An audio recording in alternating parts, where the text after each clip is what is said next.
Okay, ladies and gentlemen, I appreciate everybody's patience. We've got one more uh, sign combination to look up. If you're just skipping to where we are, we're about to be looking up Scorpio combined with the year of the rat. uh, yeah.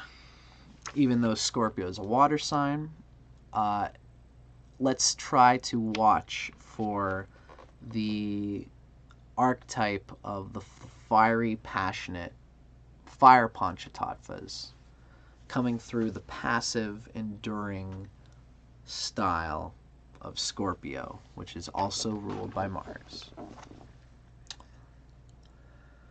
Okay. Scorpio. Scorpio rat. This combination is very likable and sociable. They have a friendly and personable appearance, and this tends to relax others. There is, however, a secret hiding behind the appearance. The Scorpio rat is a straight talker and always speaks their mind. They are loquacious, and sometimes their words bite. This combination is flexible and very spirited. That includes both the mental and physical aspects of their being. There's a good likelihood that the Scorpio rat will be into sports and will do well at them. This combination is generous and outgoing in a self-interested manner. This is mostly hidden, except with those they love, with whom they are frank. There's a good awareness of both the political and the aesthetic here. These folks are as crafty as they are clever. The Scorpio rat loves power and is motivated to acquire it. That does not mean that they want to be king, queen, president, or prime minister. It means that they want to control their environment. It's pretty different from the Aries. The Scorpio rat has internal fortitude, and there's nothing soft about them. They have goals in life, and they set out directly to attain them. They might be a bit more surreptitious than some rats when it comes to their ambitions. They are able to temper themselves enough that people do not notice their drive so much. Yeah, that's a Scorpio thing for sure. But I could see when they do zero in on the one thing that they want to do, or whenever they need to burst out that fiery passion, they probably can when they want to, like a volcano, no doubt. But they can temper themselves, unlike the Aries, which just blasts through everything all the time. And interestingly, yeah, now that I think about it, the Aries rat didn't want to be much of a president figure either. It was the Leo. Leo rat can do well as like a presidential type figure, but the Mars in these people makes it that they're not necessarily interested in holding a place of fortified kingship. They just want to win something.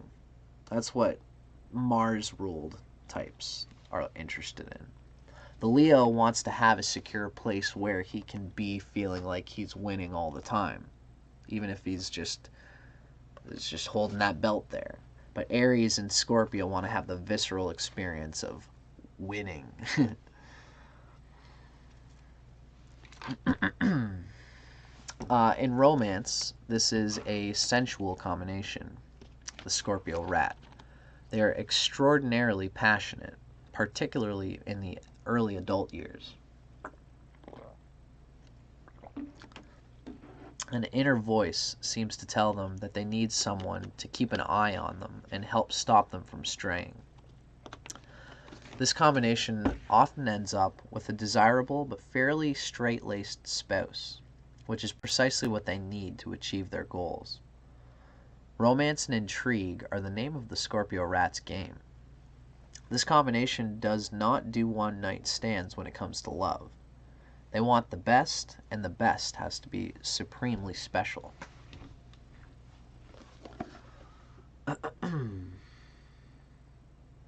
A quick word on livelihood.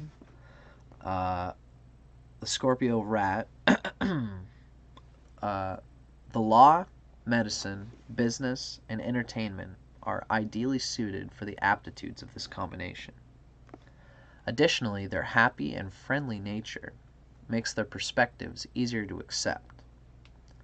A Scorpio rat can view things and find problems fairly easily.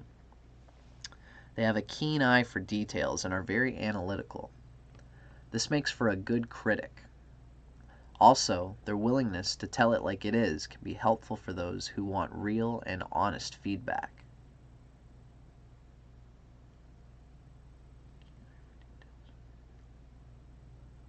Yeah, that's cool. Yeah, Scorpio's the detective, and they get the deep. You know, I'm a Scorpio myself, and we like to really go into the deep depth of guts of the research. And for it to be a rat with that Scorpio, this constant, also that similar go-getter energy, uh, is probably going to find out some key information and is probably undaunted in delivering it because it's ruled by Mars. I mean, Scorpio is will say the right thing. They can be, what's the word? Tactile, no, or strategic anyway. That was a particular word I'm thinking of. But Scorpio can be strategic and not just blow someone to smithereens all the time. Like I said, Aries is just, blah, here's the thing. And they'll be the boss guy and they'll be intense. Scorpio can listen. This is the information that needs to be told right now. Here, peace. you know. So I could see the intrigue factor in a Scorpio rat. And now for our final reading for the night. We are going to check out the Scorpio rat as given by Suzanne White in her book, The New Astrology. Scorpio rat. A sharp-tongued magpie, if ever there was one. The Scorpio, born in a rat year, will be chatty and cutting. This person is generally lithe and agile, as well as quick-spirited. He or she will probably enjoy all manner of graceful sport and prove able at competitive games. The Scorpio rat is an amiable fellow. People like him or her straight away and never guess that behind the ready smile is a rare drive for power. He does not necessarily want to rule others, but he does want to hold a potent place in whatever area he has chosen as his own. The Scorpio rat has a strong character. He's not namby-pamby and knows precisely what he wants out of life.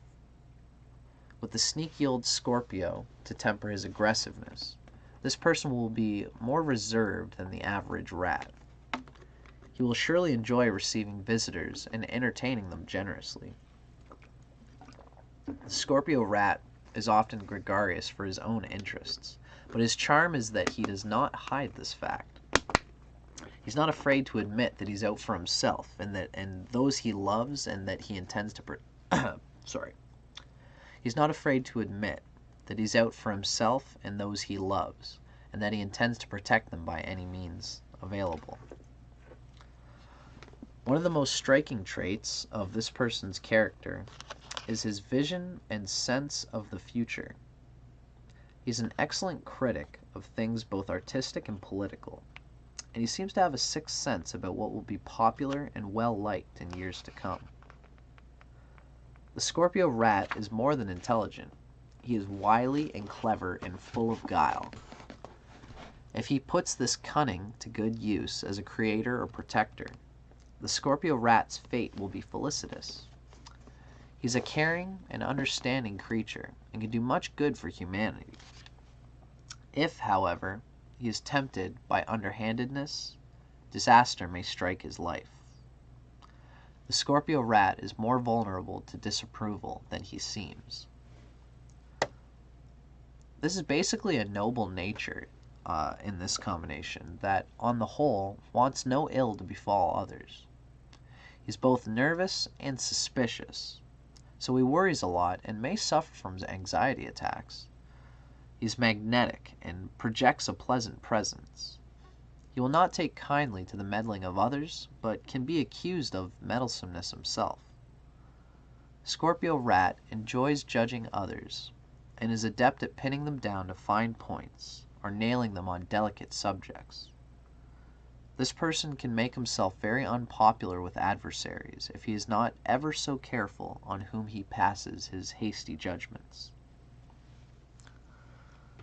The creative side of Scorpio rat is frequently scotched by his need to compete and win.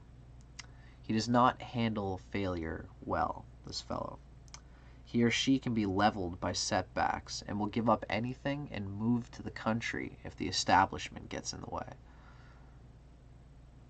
Finally, the Scorpio rat is quite sufficient unto himself. Although he persists in wanting to shine against the foil of competition and to triumph over those he considers his opponents, if he will learn to sit back and take stock, to quiet down and examine his problems calmly, he may be surprised to note that he does not need to pit himself against the opposition in order to prove his worth. It's obvious anyway. Love for the Scorpio rat. This person is a hatcher of complex romantic plots. He or she will not be attracted for long to any fly-by-night lover. Scorpios born rat must find the person they finally settle down with exceptional. They are extremely sensual and preoccupied by passion early in their lives. Yet, as they know themselves to be tempted by conquest, they often decide to marry homebody types, whose very sensuousness keeps the Scorpio rat on the straight and narrow. You may not often hear about the spouses of these busy, sometimes treacherous souls. That's because the ideal Scorpio rat mate keeps the home fires burning. If you love a Scorpio rat, you must arm yourself with a bludgeoning ability to defend yourself. Scorpio rat is a harsh and demanding critic. He's nothing short of a perfectionist when it comes to relationships, mulling over every detail to verify the sentiment's purity. This person is competitive too, and may be rapaciously jealous. If she or he is capable of running around, then you too must be guilty. It's an odd turn of mind, but it's the Scorpio rat's specialty.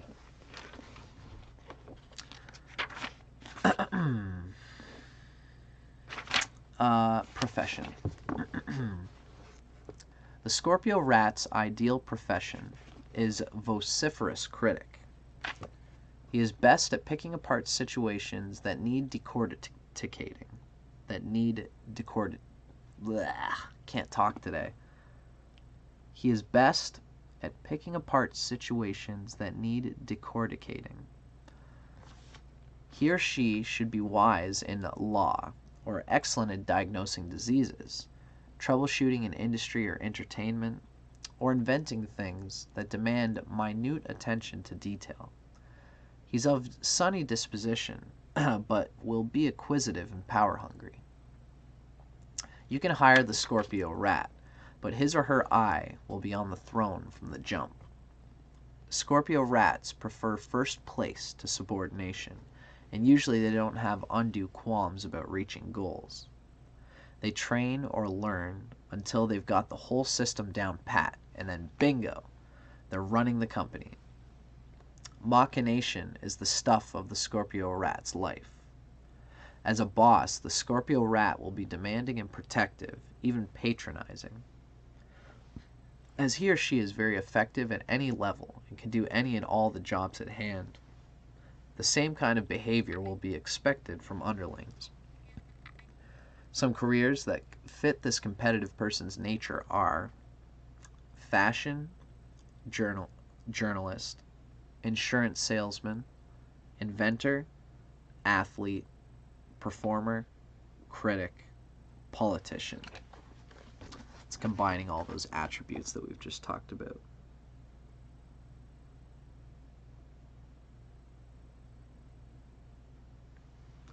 It's pretty cool.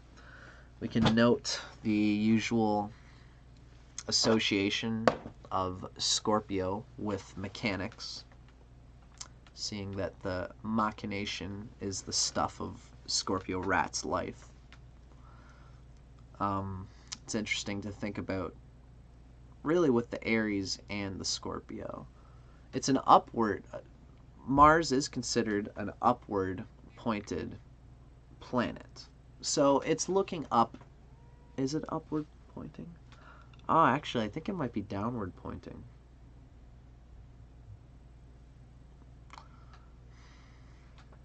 I can't think of it. But I know that Mars is a problem solver.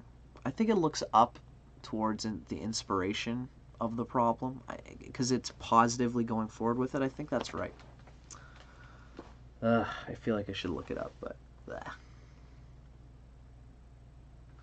So Mars is this problem solver, and that is a consciousness that they like to have keep going on.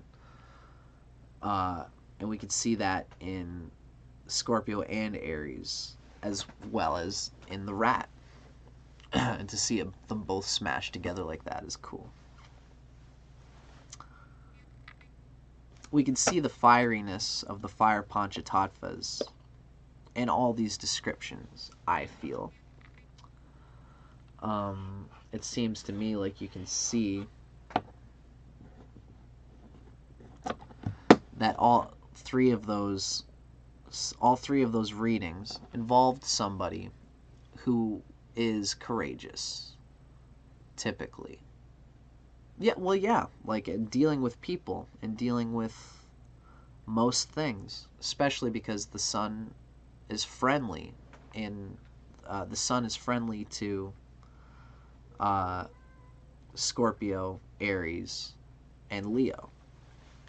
If you're dealing with an ascendant lord that was in any of those three signs, though, we could see certain problems with a emphasis of these three signs with the sign of the rat. If you've got an ascendant lord who is not friendly to any of these signs, like for example Venus, I don't think Venus does well in Leo. It's another thing that I've got to check.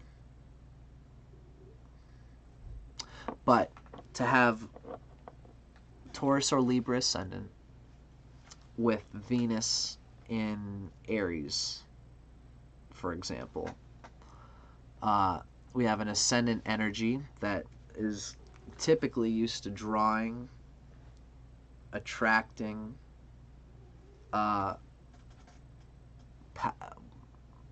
capacity with people.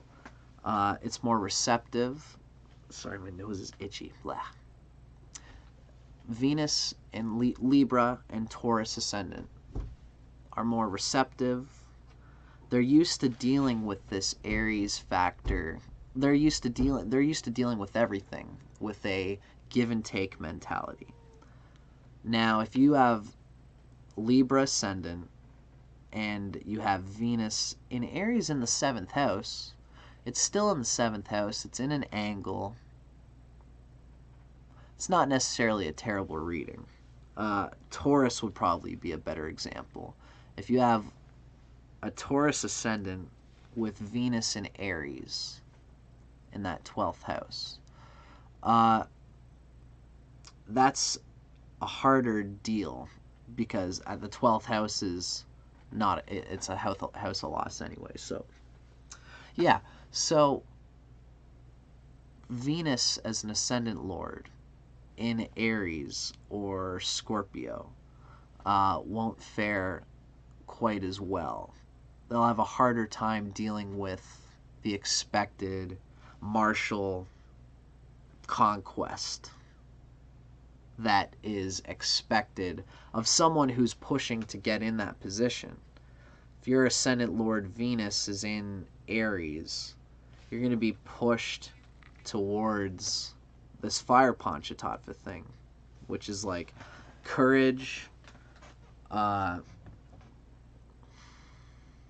being driven by passion. Venus is driven by passion, but it's a different passion.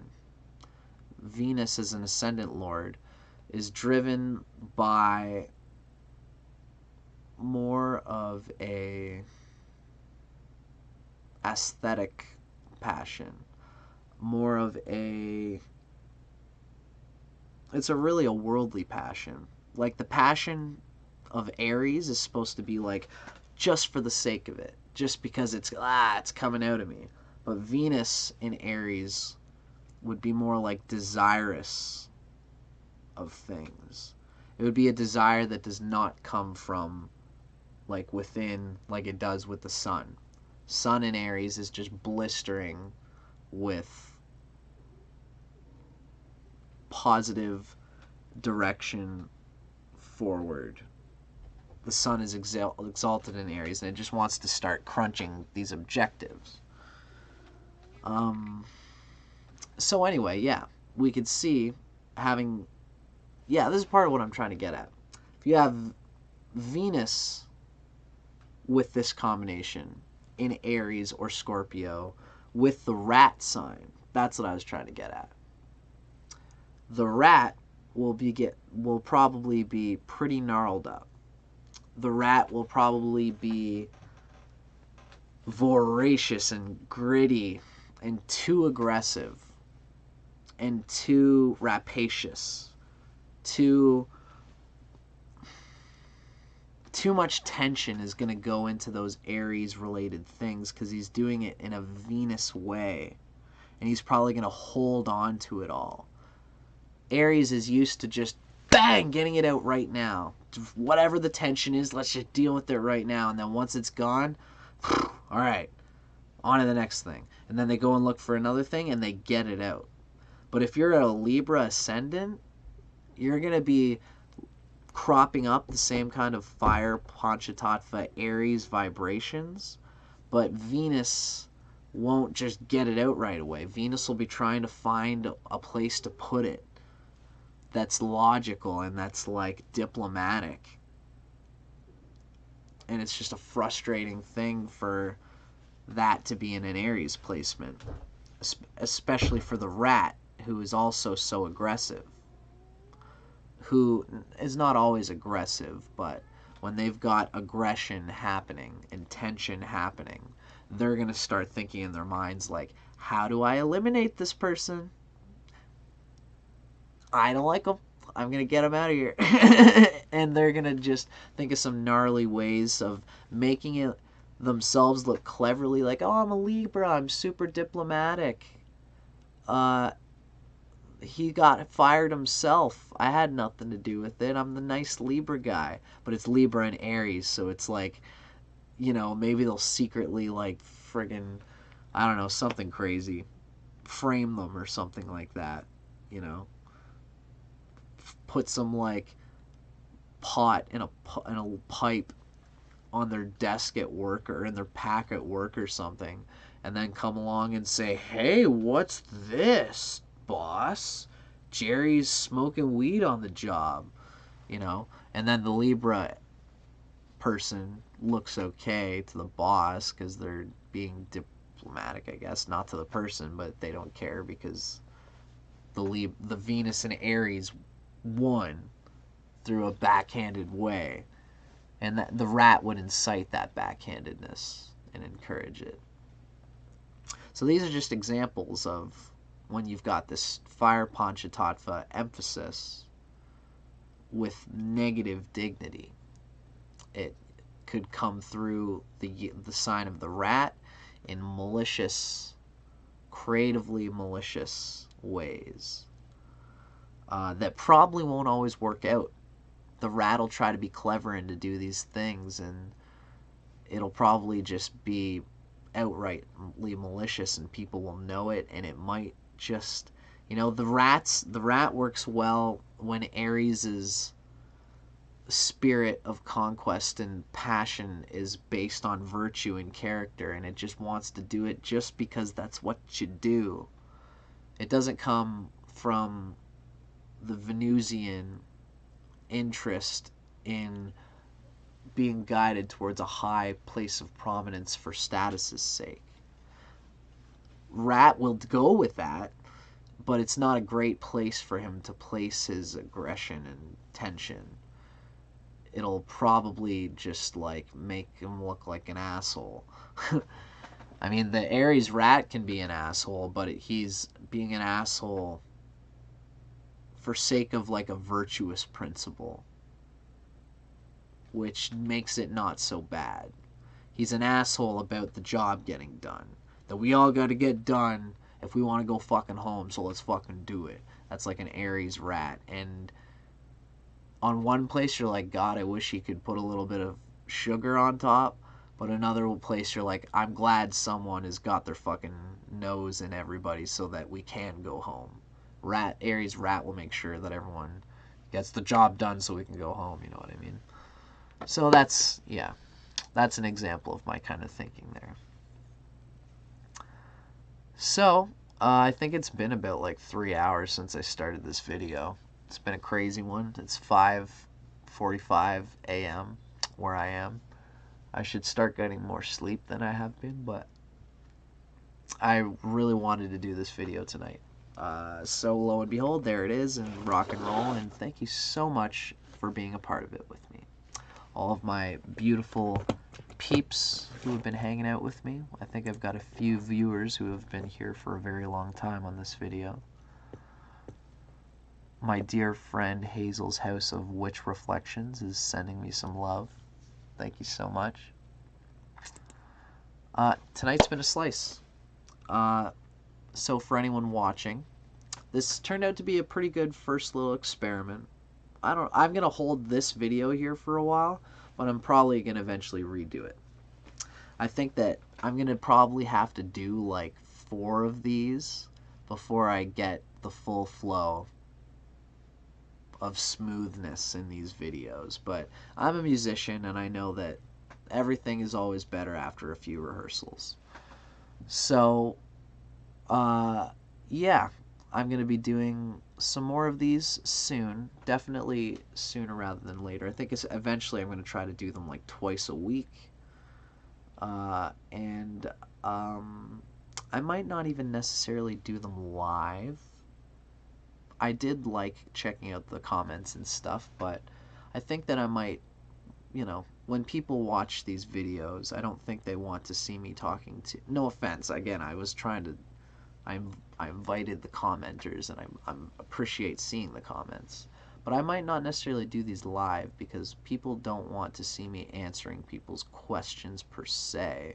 I think people just want to see the direct info that I'm giving from the books and from my analysis. Maybe I'll do a chat box thing at the very, very end. That's what I'll do. Yeah, I kind of like that. So anyway, folks, you're going to be seeing more of me soon. I hope you guys enjoyed this. Please feel free to let me know what you thought of this video, whether you thought my analysis was correct, whether you thought like there was a lot of... I have a feeling that I'm going to get comments that there was a lot of unnecessary junk in here, me saying the same things over and over again. Let me know. If you feel like I need to know, I probably do. That's why I did this first little pilot episode, was just to see how it was going to go. I invite all criticism and all feedback and all compliments and all comments. This is me, Dustin Cormier, trying to bridge the imaginary gap in psychological analysis and understanding of the mythos between Chinese astrology versus tropical Vedic Western astrology as we know it. That's what we're trying to do with these videos. We are making a connection that is not ever been made. It's only in the recent advent of diversity in culture or connections to diverse cultures through the internet that I could order these Chinese astrology books, read about them and get the gnosis, and read Western astrology books and get that gnosis, and combine them together in my understanding and theory. There's no book for this. I'm probably going to write one eventually, but for anyone watching, I would love for you to be a part of the experiment. Feel free to start talking about your signs, read them, get the books, try to see if you see yourself in them. Then do what I do. Come onto your astrology channel and talk about yourself, because we would love to hear about you. I'm wearing this red thing today. I always like to wear red on these because I said it's sort of a feng shui thing. I think that I get a little bit of like a certain type of love. A certain type of, not love, luck is what I meant to say. I wonder what you mean here, Deja Voodoo. Could I do them separate? Do you mean like the videos separately? I think I have a sense of what you're talking about.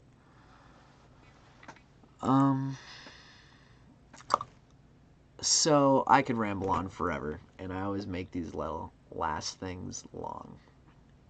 But for now, I think this was a good little experiment. Feel free to let me know what you think. I'm going to leave this video here for a little while and then come back and have something a little sharper for you guys. So I hope you guys enjoyed that. Let me know what you think of it, and I'll see you guys on the flip side. It's the flip side.